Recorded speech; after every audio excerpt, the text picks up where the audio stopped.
Olá, irmãos e irmãs em Cristo. Venho aqui hoje gravar para vocês mais um vídeo do meu canal revelando as profecias da Bíblia. E no vídeo de hoje é o livro de Daniel, capítulo 11, parte 4. Roma papal em Israel. Agora chegou a vez de Roma papal, estava Roma pagã, que era em Israel depois da vitória sobre a Grécia. Agora, passou Roma pagã, que terminou em 476 depois de Cristo, com a briga, com a luta das 10 tribos bárbaras contra Roma. E agora entra Roma papal, que era em Israel. Antes de eu falar sobre este assunto, eu preciso da ajuda de vocês para se inscreverem no meu canal revelando as profecias da Bíblia. Deixe seu like, ative os sininhos de notificações para receberem o meu vídeo. Compartilhe com o maior número de pessoas que vocês puderem o conteúdo do meu canal. Preciso da ajuda de vocês. Vamos orar para fortalecer a nossa fé. Querido Deus e Pai, muito obrigado por este dia. Por mais um dia que estou aqui, para gravar mais um vídeo no meu canal. A tua palavra, descrever a tua palavra, passar a tua palavra para todas as pessoas, nações e línguas, para que elas possam saber da verdade, a profecia da verdade, estudar a profecia. Por isso, meu Deus, que eu vou contar a história hoje de Daniel capítulo 11, que eu estou na quarta parte. Por isso, meu Deus, que cada vez mais as pessoas entendem o que significa essa profecia de Daniel. Tudo isso agradeço e peço em nome do meu Salvador Jesus Cristo. Amém. Então vamos lá, povo de Deus. Vamos, antes de eu ler as passagens de Daniel, desde o versículo 21, vou ler algumas citações de alguns textos, de alguns autores. Profetas e Reis, na página 279, Ellen White diz: ao nos aproximarmos do fim da história deste mundo, as profecias registradas por Daniel demandam nossa especial atenção. Olha só, demonstram a nossa especial atenção. Temos que dar atenção às profecias de Daniel e principalmente de Apocalipse, que apenas são um livro apenas. Daniel é a profecia e o Apocalipse é a revelação. Por isso que a gente tem que fazer o paralelismo, dos dois, se tornar um apenas, para entender a profecia. Daniel dá a profecia e o Apocalipse revela. Visto relacionar-se com o próprio tempo em que estamos vivendo. Quer dizer, a gente tem que aprender, a gente tem que estudar. O que vai acontecer no futuro. A gente está no tempo. Temos que estudar o que está acontecendo no futuro. No livro Seventh-day Adventista Bíblia e Comentário, no volume 4, nas páginas 752 e 753, diz: as 4 visões encontradas no livro de Daniel tratam na luta entre as forças do bem e as forças do mal nesta terra. Desde o tempo de Daniel até o estabelecimento do reino eterno de Cristo, já que Satanás usa os poderes da terra ou reinos em seu favor para se opor ao plano de Deus e na tentativa de destruir o povo de Deus. Estas visões apresentam esses poderes através dos quais ele tem estado mais ativo. Quer dizer, a todo momento, desde o pecado de Adão e Eva, que o poder passou para Satanás, ele vem oprimindo o povo santo há quase 6.000 anos. 6.000 anos de opressão. 6.000 anos que ele assola o mundo. Igual em Romanos 6,12, fala, Paulo diz, não devemos nos preocupar com os seres humanos. Lógico que tem seres humanos que enganam a gente, que assolam a nossa vida, mas principalmente, nos preocupar com os espíritos maus, que através das pessoas te assolam, te enganam, te prejudicam. Então, quer dizer, brigar pela oração, espiritualmente. Cara, a gente tem que se preocupar com isso, cara, de não dar brecha para Satanás em nossas vidas, e sim aceitar Cristo,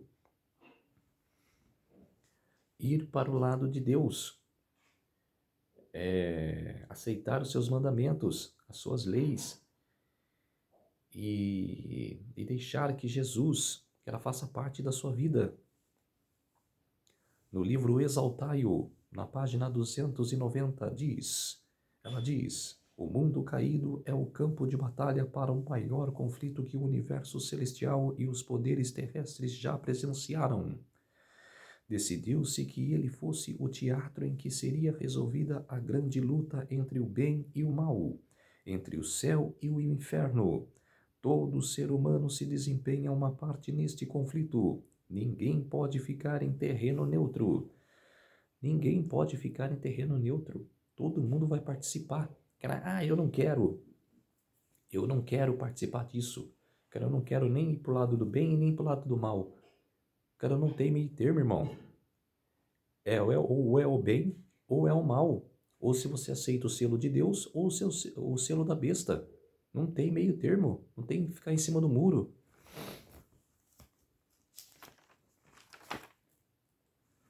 No livro Letter 201, de 1899, diz: o rei da Pérsia era controlado pelo mais alto de todos os anjos maus.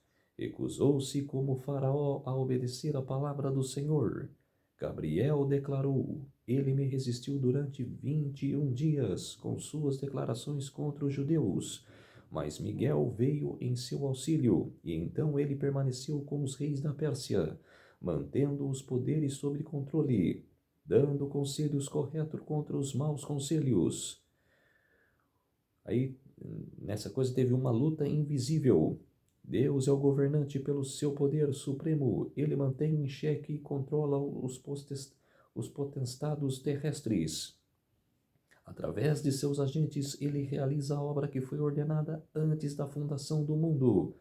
Como povo, não entendemos como deveríamos o grande conflito que está a decorrer entre as agências invisíveis, a controvérsia entre os anjos leais e desleais. Os anjos maus estão constantemente a trabalhar, planeando a sua linha de ataque, controlando como comandantes, reis e governantes as forças humanas desleais. Quer dizer, o que você vê aí na política, em times de futebol, em coisa de Estado, governantes que saqueiam, roubam, que só faz coisas maldosas. Essa é a ação de Satanás aqui na Terra. É os espíritos maus agindo contra Deus. Vamos ler agora aqui na Bíblia o versículo 21. Eu fiz o vídeo semana passada, que era de Roma pagã, que era do versículo 15 até o versículo 20. Agora vou fazer do versículo 21 até o versículo 30. Versículo 21. Depois se levantará em seu lugar um homem vil, ao qual não tinham dado a dignidade real, mas ele virá caladamente e tomará o reino com intrigas. Agora o versículo 22, depois eu vou falar a interpretação. As forças inundantes serão arrasadas e diante dele serão quebrantadas, como também o príncipe da aliança. Agora vou falar a interpretação desses versículos. A data desses versículos começou de 27 a.C. a 538 depois de Cristo e adiante. Ela vai adiante, ainda não se cumpriu Daniel todo ainda. Falta os versículos 39 até o 45. Poder do norte, poder ao norte de Israel, personagens. Boa parte dos teólogos coloca Tibério como o personagem do verso 21, mas alguns já veem a entrada do papado, que eu também acredito que é o papado. Poder do norte. Império Romano e o Imperador Tibério, mas também também o poder papal que entra em cena na história e cresce em poderio.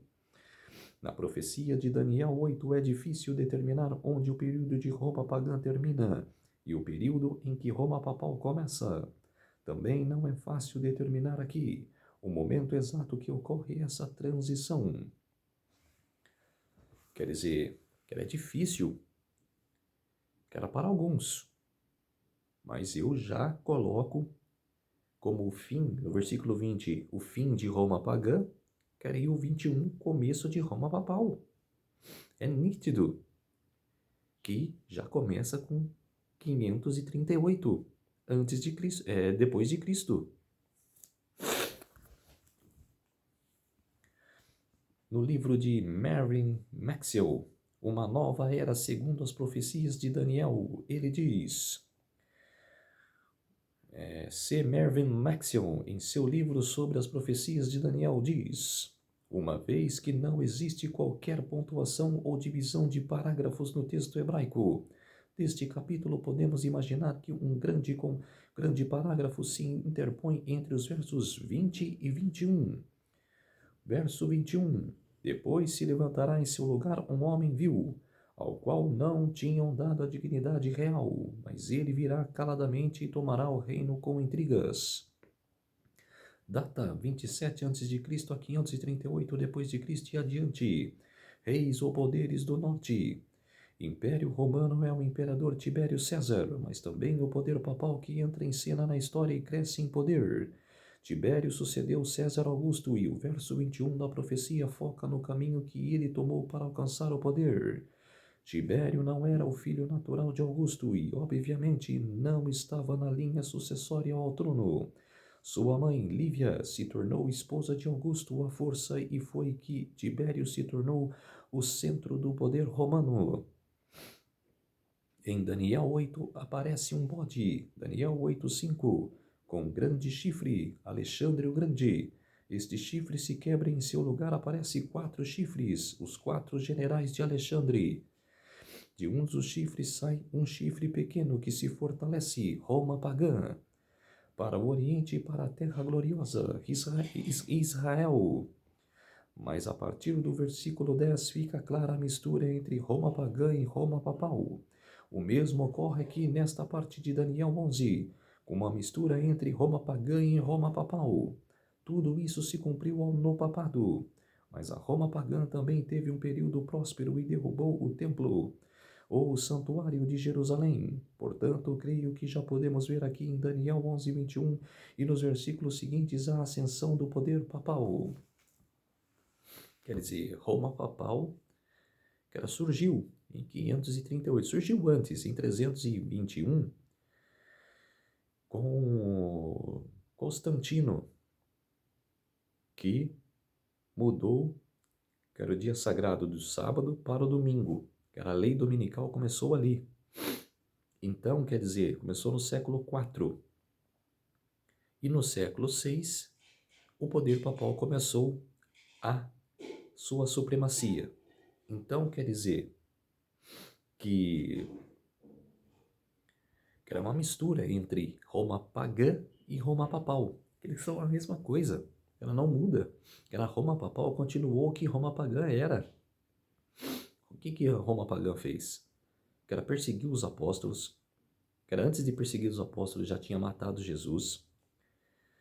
Que era, mas cara, não foi os romanos que matou Jesus, que foi o Caifás e Anás, que era de Israel, os poderes de Israel. Mas quem pregou Jesus na cruz foi os romanos. Quem chicoteou Jesus foi os romanos. Então, quer dizer que Roma teve participação. Então, além de matar Jesus, perseguiu os apóstolos, invadiu o Templo de Salomão no ano 70.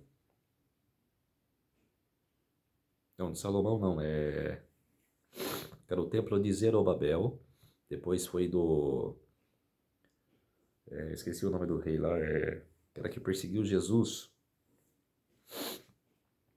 o Herodes, Herodes o Grande, que era ele que determinou o fim do templo lá, que determinou as construções do templo, que era invadiu no ano 70, que era destruiu o templo, que era de Herodes. Então, quer dizer, que era Nero, que era que perseguiu o povo santo, que era matando dentro da arena, que era do Coliseu, que existe lá em Roma, que era matando as pessoas, os cristãos. Então, quer dizer, foi um reino que era diabólico, que ele continua sendo, que continua sendo um reino diabólico. Cara, só aquela expressão 6 pela meia dúzia. Vamos ler o que está escrito antes de eu falar sobre o próximo texto. Cara, vamos abrir em 2 Tessalonicenses, cara, lá no Novo Testamento. 2 Tessalonicenses, capítulo 2, versos 3 e 4. 2 Tessalonicenses, capítulo 2, versos 3 e 4.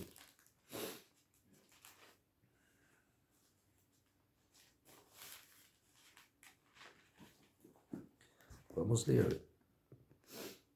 Ninguém de nenhum modo vos engane, porque isto não acontecerá sem que o primeiro venha a apostasia e seja revelado o homem da iniquidade, o filho da perdição, o qual se opõe e se levanta contra tudo que se chama Deus ou é objeto de culto, a ponto de assentar-se no santuário de Deus e ostentando-se como se fosse o próprio Deus. Quer dizer, aqui está falando que virá um que se apostatará, que sentará no trono de Deus. Agora, eu vou chegar no texto, que era para vocês entenderem. No livro Sucessos Preditos da História Universal, na página 56, diz: a origem do poder temporal dos papas apresenta um dos fenômenos mais extraordinários que os anais da história oferecem à admiração dos homens. Levantou-se silenciosamente, mas esse novo poder de origem modesta criou raízes mais profundas e logo teve um domínio mais extenso do que o reino em Roma.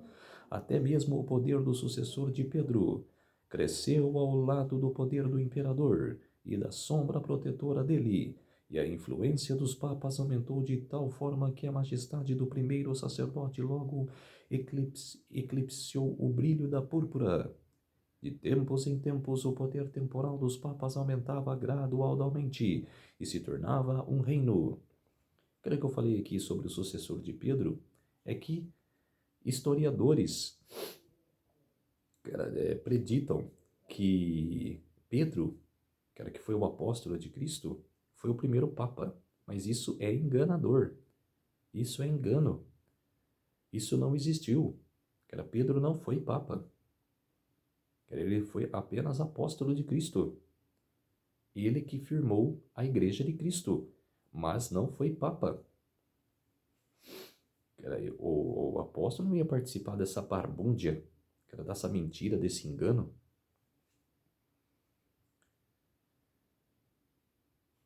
Características desse poder. Em Daniel 7, seria um poder diferente dos outros. Falaria palavras contra o Altíssimo. Feriria os santos do Altíssimo. Mudaria os tempos e a lei de Deus. Em Daniel 8, especialistas em intrigas, teria grande poder, mas não em sua própria força. Destruiria o povo santo, promoveria o engano, se levantaria contra o príncipe dos príncipes. Daniel 11, 21. Depois se levantará em seu lugar um homem vil, o Papa medieval, o qual não tinha dado a dignidade real. Não era rei, tinha um poder diferente, mas ele virá caladamente e tomará o reino com intrigas. Agora Daniel 11, 22. As forças inundantes serão arrasadas de diante dele, serão quebrantadas. Em Apocalipse 13, 1, esse poder é simbolizado por uma besta que sobe do mar. Quer dizer, realmente, era a besta que sobe do mar, o sistema papal. Como também o príncipe da aliança, Jesus é perseguido quando seus servos são perseguidos. A paráfrase desses versículos. Depois surgirá um poder diferente, o Papa medieval, que não é rei, mas terá poder sobre os reis e perseguirá os fiéis seguidores de Cristo. Assumindo que o verso 21 e 22 já passa a se referir ao período de Roma papal. Exatamente. No livro Daniel Arrear do Sguidi, de William H. Shea, na página 252, diz: os versos 23 e 39 não apresentam as atividades do poder papal. Necessariamente é uma ordem cronológica consecutiva. Ao invés disso, elas estão aparentemente colocadas por ordem de temas. Eu tenho aqui um mapinha que era da história da igreja cristã. Primeiro e segundo séculos, início da igreja. Nós cremos em Jesus igual a Deus. Tinha a cristandade, tinha a fé. Existia ainda a igreja verdadeira.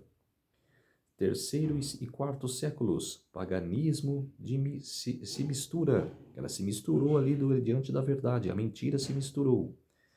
Cremos em Deus que gerou a Jesus. Isso foi... eu li errado. O paganismo se mistura. Cremos também nos santos. Ela já começou a enganação. Em 325 depois de Cristo, o primeiro credo de Niceia. Cremos em Deus que gerou a Jesus. Em 381 depois de Cristo, o primeiro concílio em Constantinopla. Cremos na Santa Igreja, na Santa Igreja Católica e Apostólica. Terceiro e quarto séculos. Constantino foi reinaugurada no ano 324 como a nova capital do Império Romano, pelo imperador Constantino. O Grande mais tarde foi nomeada a decidida no dia 11 de maio de 330. Quinto e sexto século. Os ostrogodos arianos controlavam a Itália desde 493 d.C. O imperador católico Justiniano declarou Constantinopla uma nova capital do império. Ele declarou o bispo de Roma o chefe de todas as igrejas cristãs em 533. Mas apenas em março de 538 o imperador retomou Roma e o decreto de Justiniano sobre a supremacia do bispo de Roma sobre a igreja poderia realmente ser implementado. Quer dizer, cara, não é eu que estou falando, é a história que diz. Cara, o problema de muitas pessoas é falar, eu não gosto de história, cara, eu não gosto, cara, de profecia. Cara, está enganando a ela mesmo. Está se enganando. Cara, o que importa para aquela pessoa na vida? Cara, eu vou falar para vocês, irmãos e irmãs. O que importa para vocês não saber disso? Mas eu não quero saber de história. O que vier no futuro tá bom. Cara, não é assim, povo de Deus. Temos que saber história, querer saber o que vai acontecer no futuro. É profecia, irmãos e irmãs.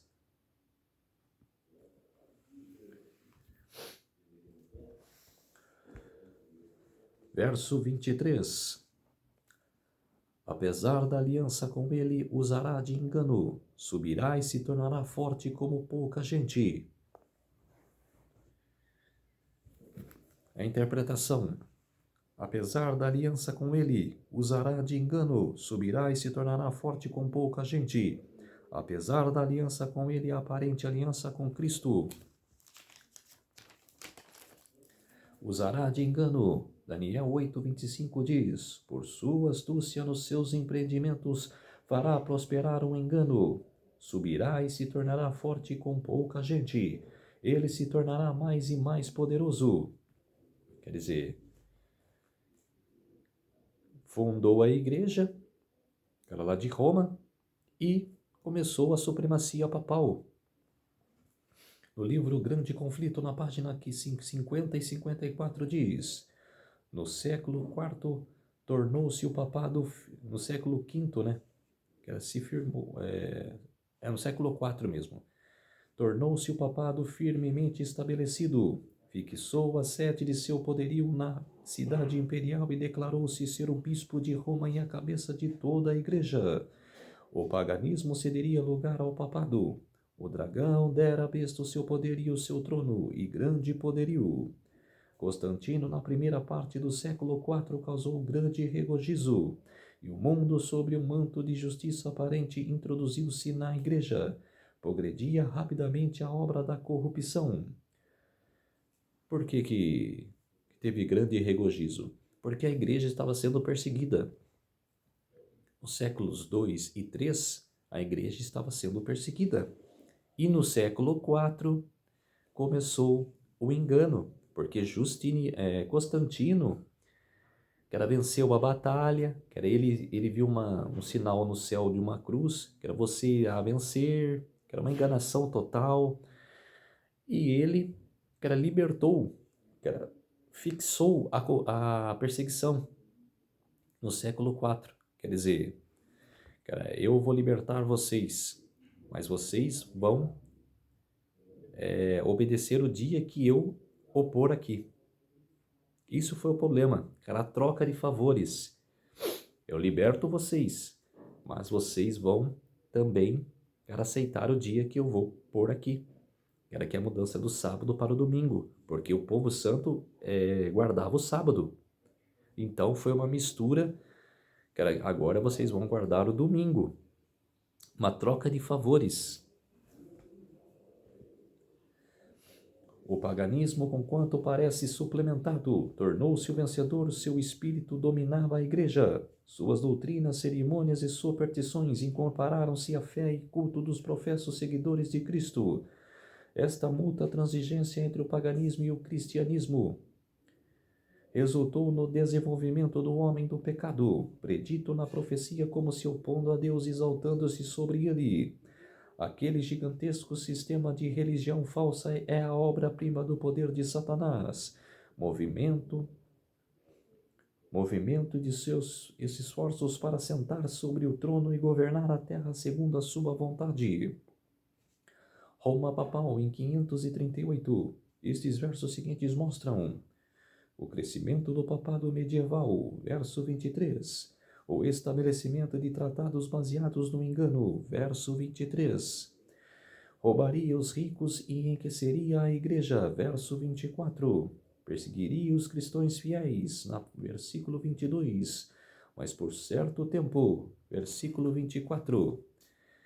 Daniel 7:25, Apocalipse 12:6 e 14 revela que este período de perseguição duraria 1260 anos, 538 a 1798. Roma Papal oprimiu o povo santo.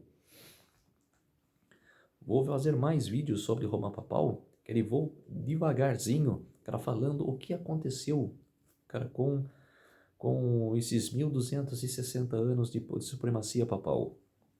No livro Uma Nova Era, segundo as profecias de Daniel, diz: portanto, o papado medieval cresce e se fortalece a partir de uma posição inicial de insignificância. Estabelece tratados baseados no engano e saqueia os ricos de modo a poder recompensar seus amigos de um modo tal que jamais havia sido visto antes. Quer dizer, ali começou a supremacia. No livro William H. Shea, A Reardes Guide Daniel, ele fala, Daniel 11, 23 a 30, trata de um outro tipo de campanha militar. Estas campanhas são dirigidas pelo papado, que é representado em Daniel 11, 23 a 30, como Rei do Norte, ou no capítulo 8, como a segunda fase do chifre pequeno. Poder ao norte, Vaticano, papado. Daniel 11, 25 a 30, árabes e islamismo. Estes versos antecipam o tempo das cruzadas. Ela se inicia nos dias do Papa Urbano II, e a meta era libertar a Terra Santa, Israel, dos muçulmanos. O poder ao sul. deixando a terra livre para os peregrinos cristãos. Um grande salto no tempo. Parece haver um grande silêncio entre o período da vida e morte de Jesus Cristo e o tempo das cruzadas, mas há ações romanas que assinalam sem dúvida o poder apóstata que se sentou no trono vago dos Césares na cidade das Sete Colinas. Aquele que se apresenta como conquistador com pouca gente, no verso 23, é um eco direto da pequenez inicial do chifre que subiu entre os 10 antes de arrancar os 3 em Daniel 7 e 8. E é também uma referência ao chifre pequeno, na sua origem de Daniel 8:9, que com astúcia e engano prosperou grandemente. Daniel 8:25, que se repete em Daniel 11:23.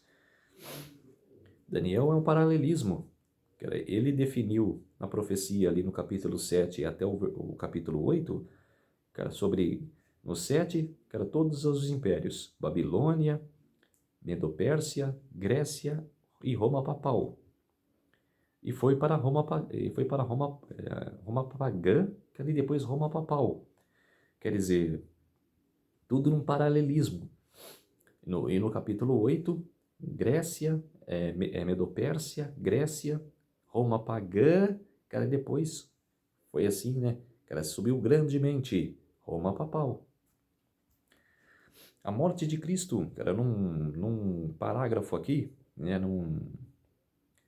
numa linha de tempo, a morte de Cristo aconteceu em 31 depois de Cristo, no ano 31. E as cruzadas começou em 1096 e terminou em 1204. Quer dizer, esse período grande de tempo. O papado medieval, portanto, cresce e se fortalece a partir de uma posição inicial de insignificância. Verso 23. Estabelece tratados baseados no engano. Verso 23. E saqueia os ricos para recompensar seus amigos de uma forma nunca antes vista. Verso 24. Daniel 11, 25 a 30. As cruzadas foram batalhas cristãs e podemos dizer que foram um dos exemplos mais notáveis de hostilidades na Roma cristã. Elas começaram sob a direção do Papa Urbano II e duraram cerca de 150 anos, entre os séculos... Esse daqui foi do 1096, foi do século XI.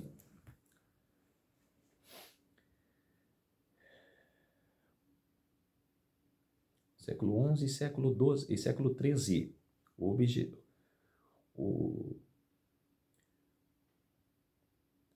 Cerca de 150 anos, o objetivo era arrancar a Terra Santa das mãos muçulmanas, deixando-a livre para os peregrinos cristãos. Considerações históricas sobre as cruzadas. Os sultões ou califas do poder do sul controlavam Jerusalém no tempo das cruzadas. A primeira cruzada foi um ataque feroz ao poder do sul. Jerusalém foi tomada em 15 de julho de 1099. A carnificina foi tão horrível quanto a pior já registrada na história. Os invasores cristãos poder do norte mataram com suas espadas consagradas todos os muçulmanos e até judeus que estavam dentro de Jerusalém.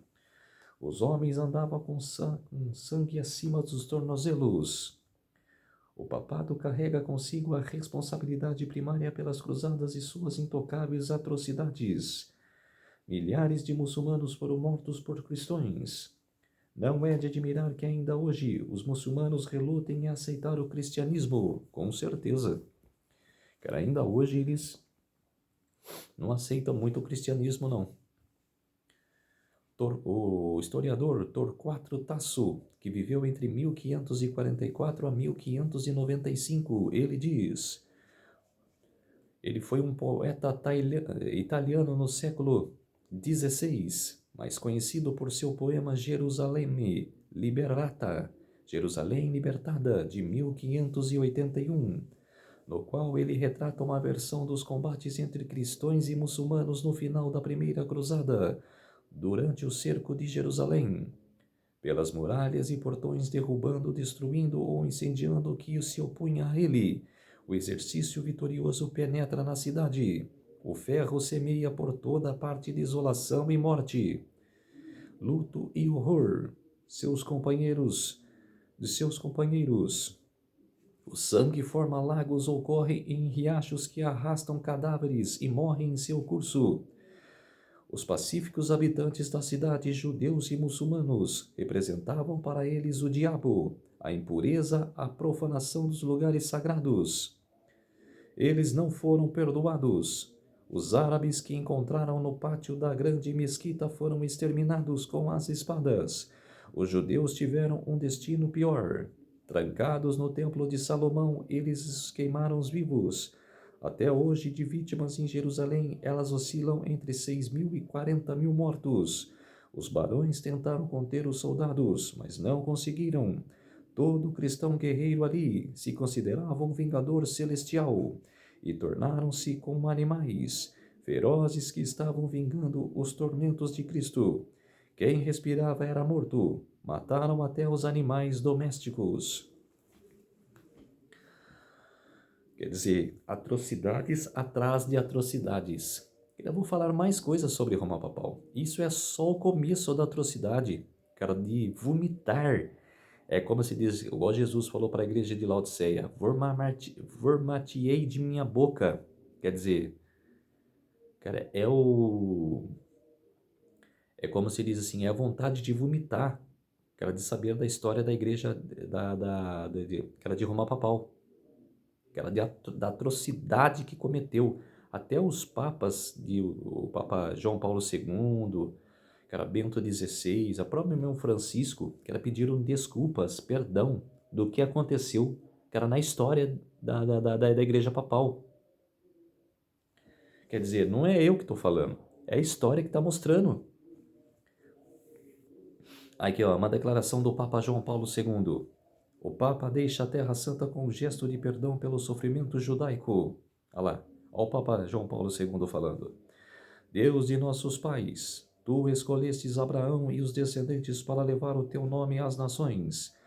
Estamos profundamente entristecidos com o comportamento daqueles que, no curso da história, fizeram seus filhos sofrerem e pede teu perdão, dizia a mensagem. Esse foi um meia-culpa pronunciado pelo Papa no último dia 12 pelas falsas cometidas pela Igreja durante seus 2000 anos de história. Esse aconteceu, né? Esse pronunciamento do Papa João Paulo II aconteceu no dia 27 de março de 2000. Cara, ele pediu desculpa, que era pela história errônea, pela história de nojo, cara, que foi a Igreja Papal. Eu classifico assim. Cara, vormatiei de minha boca nessa história. Em Daniel 11, 25 e 26. Eu vou ler o versículo 23 e 24 para vocês entenderem, né? Que eu já falei a interpretação. Apesar da aliança com ele, usará de engano, subirá e se tornará forte com pouca gente. 24. Virá também caladamente aos lugares mais férteis da província e fará o que nunca fizeram seus pais, nem os pais de seus pais. Repartirá entre eles a presa, os despojos e os bens, e maquinará os seus projetos contra as fortalezas, mas por certo tempo. Agora o versículo 25 e 26. Suscitará a sua força e o seu ânimo contra o rei do sul à frente do grande exército. O rei do sul sairá em batalha com grande e muito poderoso exército, mas não prevalecerá, porque maquinarão projetos contra ele. Agora o verso 26. Os que comerem os seus manjares o destruirão, e o exército dele será arrasado, e muitos cairão transpassados. Vamos lá. Suscitará a sua força e seu ânimo contra o rei do sul. À frente do grande exército do rei do sul, sairá a batalha com grande e muito poderoso exército, mas não prevalecerá, porque maquinarão projetos contra ele. Resumindo, o poder do norte, o papado, através das cruzadas lutaria contra os árabes, os muçulmanos, incluindo aí os egípcios. Os muçulmanos tentariam vencer, mas não conseguiram, pois haveria traição. Os que comerem os seus manjares o destruirão, e o exército dele será arrasado, e muitos cairão transpassados. Outro resumo. Este sairá para a batalha com um exército grande e poderoso, mas não vencerá, pois será atraído pelos seus próprios conselheiros, que que levarão à desgraça, e o seu exército será derrotado, e muitos dos seus soldados serão mortos. Ou seja, mesmo tendo um exército muito poderoso, muito numeroso, o Egito seria derrotado.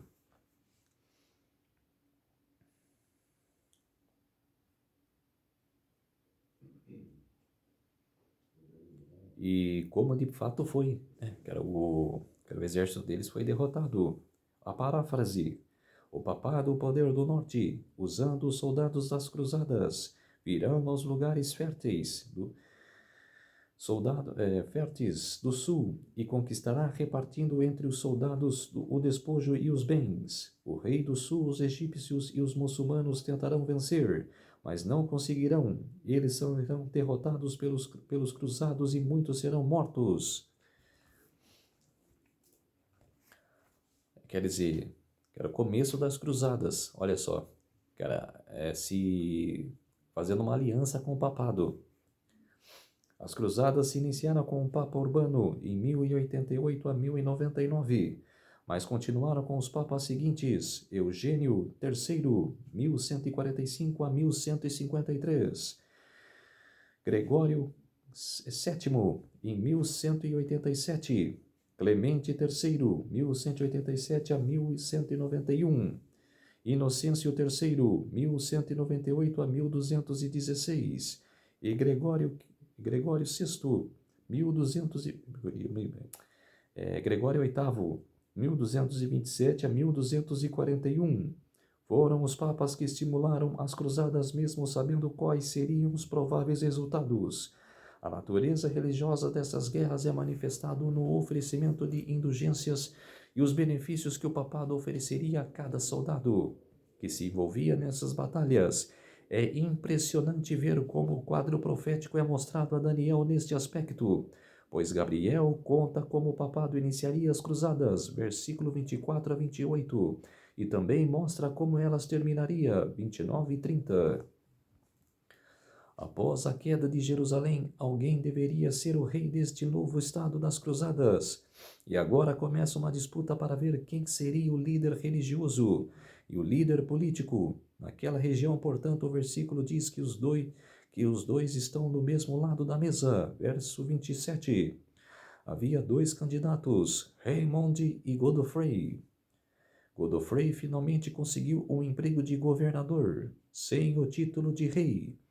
Por meio de trapaça, no aspecto religioso, houve uma disputa para decidir quem seria o patriarca de Jerusalém. Arnulfo da Normândia foi finalmente escolhido, embora não tivesse qualificado o Papa para o cargo. Godofrey finalmente obteve o cargo de governador, sem título de rei, através da trapaça, quer dizer, só engano, só mentira. No aspecto religioso, havia uma disputa para decidir quem seria o patriarca de Jerusalém. Arnulfo da Normândia foi finalmente escolhido, mesmo não estando qualificado para o cargo. 300 cavaleiros e 3.000 soldados permaneceram em Jerusalém com Godofrey, e a maioria voltou para a Europa levando os despojos da guerra. O Papa controlava a igreja em Jerusalém e, em 3 ocasiões pessoalmente, suspendeu ou depôs o patriarca de Jerusalém. Quem escreveu isso foi o livro de Shea, William H. Shea. Daniel, um guia para el estudioso, na página 254. Quer dizer, historiadores relatando a história das cruzadas. Cara, da mentira, né? Cara, que foi. Daniel 11, 27. Vou ler o versículo 26. Eu já li, né, o 26, né? 27. Também estes dois reis se empenharão em fazer o mal, e uma só mesa falarão mentiras. Porém isso não prosperará, porque o fim virá no tempo determinado. Agora o versículo 28.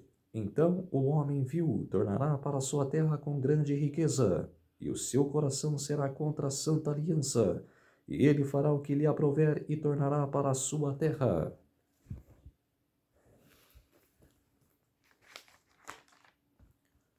Vamos lá. Aquela interpretação. Também estes dois reis, Raimond e Godofrey, se empenharão em fazer o mal e em uma só mesa falarão mentiras.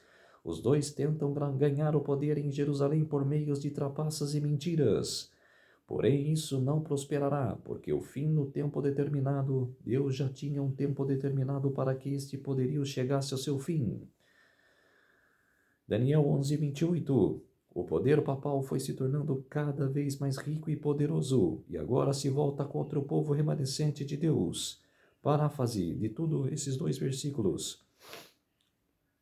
Dois líderes, Raimond e Godofrey, se empenharam em liderar a região de Jerusalém, e farão isso usando a maldade, trapaceando e falando mentiras. Porém, Deus já determinou que isso não durará para sempre, mas tem um tempo determinado para terminar. O papado se enriquecerá com essas cruzadas e cresceria cada vez mais em poder. Depois disto, voltaria a atenção para a sua região e continuará a usar a maldade perseguindo o povo de Deus. Quer dizer, só mentira, só engano. Quer dizer, e você vai ter paixão sobre isso? Cara, o católico mesmo hoje, cara, vai ter prazer na história, cara, dessa igreja católica? Cara, não dá para ter prazer. Cara, quem é da verdade, quem luta para a verdade, cara, não dá para aceitar isso. Temos agora uma nova batalha entre o poder do norte e o poder papal. O poder do norte, o poder papal, e o rei do sul, o Egito ou a região árabe. Na cruzada mencionada, a guerra foi fora do Egito, mas contra os egípcios que vieram até a Palestina. Versículo 25. No entanto, a batalha se dá no mar. No livro William H. Shea Reardus de Daniel, fala: essa batalha foi liderada pelo devoto rei da França, Luís V. Era Luís VI. Ele passou o inverno de 1248 na ilha de Chipre, mas na primavera de 1249 ele velejou em direção ao Egito, invadindo-a através de um dos braços do delta no Nilo. Damietta. A maior parte da guerra foi em Mansurah, no delta do Egito, em fevereiro de 1250. Foi a maior derrota das forças cruzadas.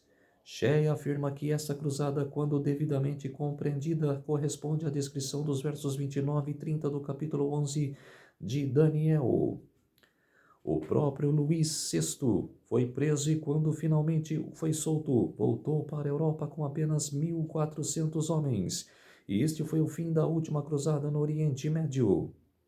De novo, William H. Shea, era bastante coisa dele aqui. Reardus de Daniel.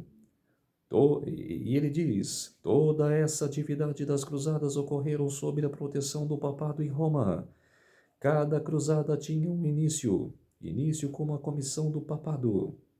Se tornar um cavaleiro em um exército das cruzadas e era conhecido como tornar a cruz. O principal objetivo desses cruzados era religioso em sua natureza e dirigido pelo papado. Os soldados podiam obter indulgências em virtude de terem lutado em uma das cruzadas. Daniel 11, 23 a 28 descreve como esse tipo de atividade se iniciou. Em Daniel 11, 29 a 30 descreve como terminou. Tudo ocorre sob a direção da segunda fase do pequeno chifre de Daniel 8, conhecido nesta parte do capítulo 11 como o Rei do Norte. Em Daniel 11, 29 e 30, eu vou ler aqui. Versículo 29. No tempo determinado tornará a avançar contra o sul, mas não será nesta última vez como foi na primeira. Versículo 30. Porque virão contra ele navios de Quitim, que lhe causarão tristeza. Voltará e se indignará contra a santa aliança, e fará o que lhe aprouver, e tendo voltado atenderá aos que tiverem desamparado a santa aliança. Vamos ler agora a interpretação. Porque virão contra ele navios de Quitim, que lhe causarão tristeza. Voltará, a guerra ocorre pelo mar vindo do lado da Grécia, e os egípcios os vencem pretendendo Luís VI, que depois volta para a Europa. E se dignará contra a Santa Aliança e fará o que lhe aprouver, e tendo voltado atenderá aos que tiverem desamparado a Santa Aliança. O papado agora inicia a perseguição contra o povo de Deus.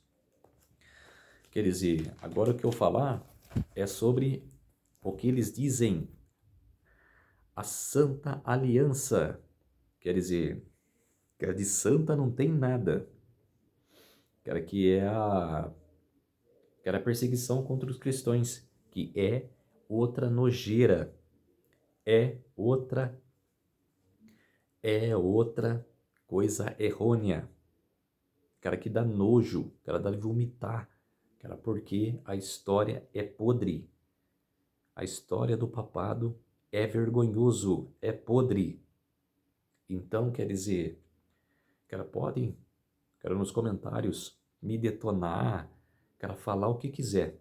Os comentários estão abertos. Mas eu, particularmente, tenho nojo, da história do papado. Estou relatando aqui para mostrar para vocês. A história de Daniel, capítulo 11. Mas eu não tenho prazer nenhum, da história do papado. Cada coisa errônea, que eu vou trazer aqui para vocês, que é vergonhoso. E tem gente que é tão, sincero, tão humilde, que não percebe essas atrocidades da Igreja Católica. Vive 50 anos na Igreja Católica, mas não percebe essas atrocidades que a Igreja fez no passado. Fazer o quê? Vamos orar para fortalecer a nossa fé. Querido Deus e Pai, muito obrigado por esses minutos e segundos que o Senhor esteve comigo. Fez-me de mim o seu servo para trazer essas verdades, para trazer esta vergonha que foi a Igreja Católica. Por isso, meu Deus, vai ter mais coisas ainda que eu trarei. Por isso, fique comigo nesses vídeos, Senhor. Me dá força, me dá força para continuar a pregar isso. Por isso, meu Deus, pregar a Tua palavra. Tudo isso agradeço e peço em nome do meu Salvador Jesus Cristo. Amém. Então, povo de Deus, se inscreve no meu canal Revelando as Profecias da Bíblia, deixe seu like, ative os sininhos de notificações para receberem o meu vídeo, compartilhe com o maior número de pessoas que vocês puderem o conteúdo do meu canal. Preciso da ajuda de vocês. Uma boa semana a todos e até o próximo vídeo. Tchau.